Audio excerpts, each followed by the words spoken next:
Assalamualaikum warahmatullahi wabarakatuh. Saya Eni Veiko. Saya berasal dari SMA Negeri 3 Solok Selatan. Saya adalah peserta BIMTEK, Peningkatan Kompetensi Guru Informatika SMA SMK Fase E. Di sini saya akan menjelaskan dan atau membacakan resume modul 1. Baiklah, modul 1 saya mencakup beberapa materi, di antaranya yaitu 1. Konsep dasar informatika. 2. Konsep dasar berpikir komputasional. 3. Konsep dasar literasi digital. 4. Konsep pembelajaran informatika inklusif. 5. Integrasi profil pelajar Pancasila dalam pembelajaran informatika.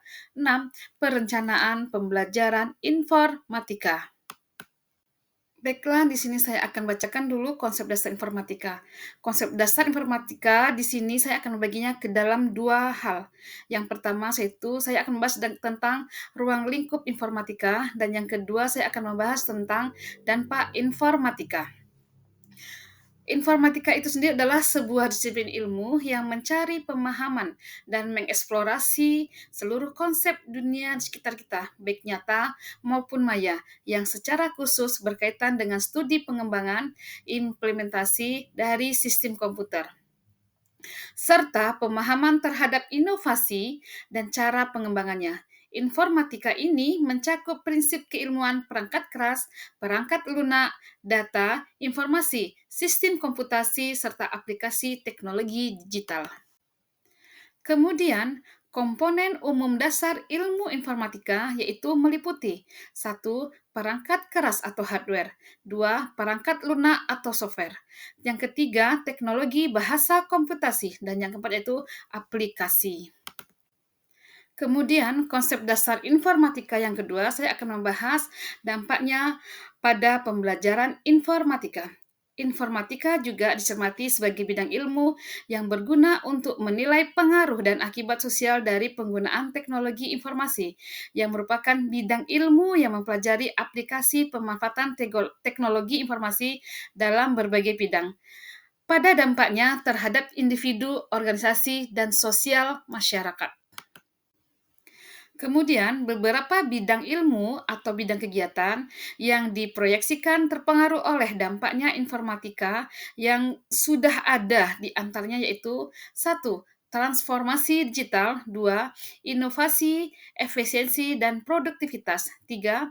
Konektivitas dan komunikasi. Yang keempat, penciptaan pekerjaan baru. Yang kelima adalah keamanan dan privasi. Sedangkan yang terakhir itulah pendidikan dan pembelajaran. Pokok bahasan yang kedua yang akan kita pelajari yaitu konsep dasar berpikir komputasional. Di sini saya sudah membaginya konsep dasar berpikir konsep yang terbagi atas 6, yaitu saya akan membahasnya yang pertama, definisi generik berpikir komputasional. Yang kedua, berpikir komputasional dan kompetensi abad 21. Yang ketiga, berpikir komputasional dan refleksi pemahaman. Yang keempat, orientasi kritis dalam berpikir komputasional. 5. Prinsip berpikir komputasional. Yang keenam, konsep sistem komputer terintegrasi dalam berpikir komputasional. 6. Desain pembelajaran di sekolah. Baiklah, di sini saya akan mendefinisikan apa itu definisi generik berpikir komputasional. Berpikir komputasional sebagai kompetensi individu ketika menganalisis permasalahan dan menyampaikan atau menyajikan atau mempresentasikan solusi dalam pendekatan algoritma yang dapat diolah oleh komputer atau agen pengelola informasi lainnya. Berpikir komputasional merupakan kemampuan pemecahan seseorang ketika menguraikan masalah rumit menjadi beberapa bagian yang lebih kecil dan sederhana, kemudian mengenali pola berulang dari masalah yang telah diuraikan, kemudian menyusun abstraksi dengan tujuan menemukan konsep lebih umum yang dapat digunakan tahapan solusi sistematis dan logis dari masalah yang dihadapi. Konsep dasar berpikir komputasional yang kedua, saya akan membahas yaitu berpikir komputasional dan kompetensi abad 21.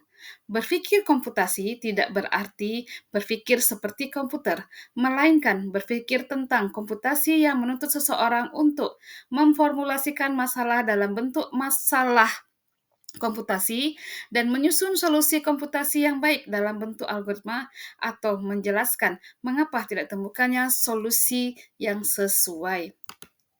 Kemudian, pembelajaran abad 21 secara sederhana dapat diartikan sebagai pembelajaran yang memberikan kecakapan abad 21 kepada peserta didik yang berupa kecakapan komunikasi, kecakapan bekerja sama, kecakapan berpikir kritis dan memecahkan masalah, serta kecakapan berkreasi dan inovasi.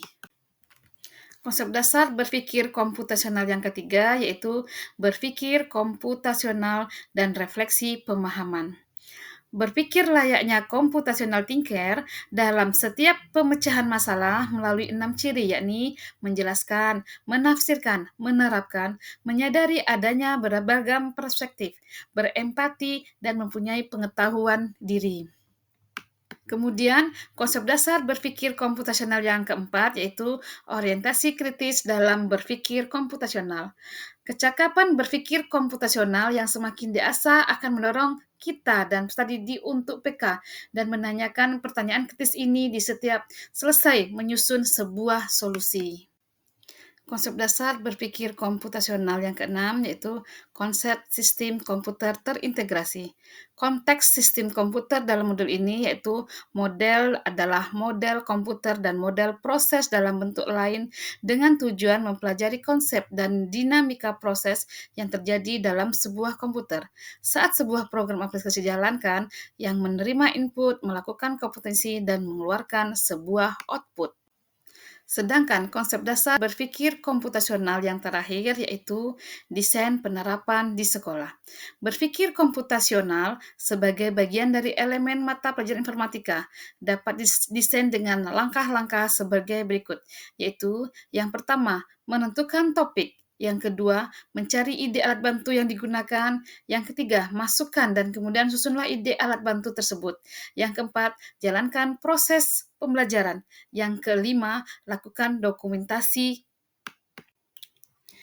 Yang ketiga dari modul ini yang saya bahas yaitu konsep literasi digital. Literasi digital dan generasi digital. Peserta didik kita saat ini, terutama usia dini sampai pendidikan menengah, merupakan generasi digital yang tumbuh dengan peralatan digital. Saat ini kita memasuki periode di mana orang tua dan anak-anak dari generasi yang diberi label digital atau hidup dengan inovasi teknologi digital. Bagian ketiga yang akan dibahas dalam modul 1 ini yaitu konsep literasi digital. Saya akan membacakan atau merangkum apa itu definisi literasi digital. Literasi digital adalah konsep yang banyak digunakan dan menjadi semakin plural, sehingga definisinya menjadi generik. Literasi digital kerap lebih dimengerti sebagai pemanfaatan alat digital, langkah-langkah keamanan terkait dengan penggunaan lingkungan digital yang aman, kemudian yang ketiga, informasi yang diperoleh melalui sumber daya internet. Konsep literasi digital yang ketiga yaitu tantangan literasi digital. Tidak sedikit yang menyebutkan bahwa teknologi informasi dan komunikasi atau kita sebut saja teknologi digital mempunyai dua sisi peran di mana pada satu sisi menuju kebaikan, sementara pada sisi lain cenderung mengarah kepada keburukan. Pada sisi buruk itulah tantangan yang dapat dijabarkan ke dalam dua kelompok, yaitu arus informasi yang banyak atau informasi overload. Yang kedua, konten negatif. Konten negatif yang dimaksud adalah konten pornografi, konten sara, konten ajuran kebencian, dan konsep literasi digital berikutnya yaitu penerapan literasi digital. Salah satu manfaat dari penerapan literasi digital di sekolah yaitu memudahkan untuk mencari informasi, membantu belajar, dan mengerjakan tugas, mendengar lagu, mempermudahkan berkomunikasi, membaca buku atau kitab suci. Namun, risiko dari penggunaan literasi digital diantaranya yaitu cyberbullying, kekerasan pada anak, tidak fokus saat belajar, malas membaca buku, ujaran kebencian, pelanggaran etika dunia maya, dan pelanggaran privasi, serta berita hoaks. Kemudian bagian keempat yang kita bahas dalam modul ini yaitu konsep pembelajaran informatika inklusif. Dalam rancangan capaian pembelajaran informatika, proses pembelajaran informatika dilaksanakan secara inklusif bagi semua peserta didik. Pembelajaran dapat tanpa menggunakan komputer dan cara ini diciptakan agar peserta didik mampu memahami konsep informatika tanpa menggunakan komputer. Kemudian menggunakan komputer atau perangkat teknologi informasi dan komunikasi. Bagian kelima dari modul ini yaitu integrasi profil pelajar Pancasila dalam pembelajaran informatika. Mata pelajaran informatika berkontribusi mewujudkan profil pelajar Pancasila agar peserta didik menjadi warga yang bernalar kritis, mandiri, kreatif, melalui penerapan berpikir komputasional, serta menjadi warga yang berakhlak mulia, kebinekaan global bergotong royong dalam berkaya digital, mewujudkan serta berkolaborasi dalam kerja kelompok secara luring maupun daring. Bagian keenam dalam modul satu ini yaitu perencanaan pembelajaran informatika. Bagaimana kita merencanakan pembelajaran informatika? Kita harus yang pertama menentukan tujuan pembelajaran, yaitu merumuskan pembelajaran yang mengarah pada berpikir aras tinggi. Yang kedua, perencanaan pembelajaran, yaitu mampu mengintegrasikan pengetahuan konten, pengetahuan pedagogik, dan pengetahuan teknologi. Yang ketiga, merancang asesmen atau penilaian, yaitu menentukan terlebih dahulu indikator atau KKTP sebagai kisi-kisi dalam memilih metode dan bentuk penilaian yang akan dilaksanakan. Demikianlah hasil ringkasan atau resume dari modul satu pada peningkatan kompetensi guru informatika. Terlebih dan kurangnya saya mohon maaf. Saran dan perbaikan serta kritik sangat saya perlukan dalam penulisan modul ini.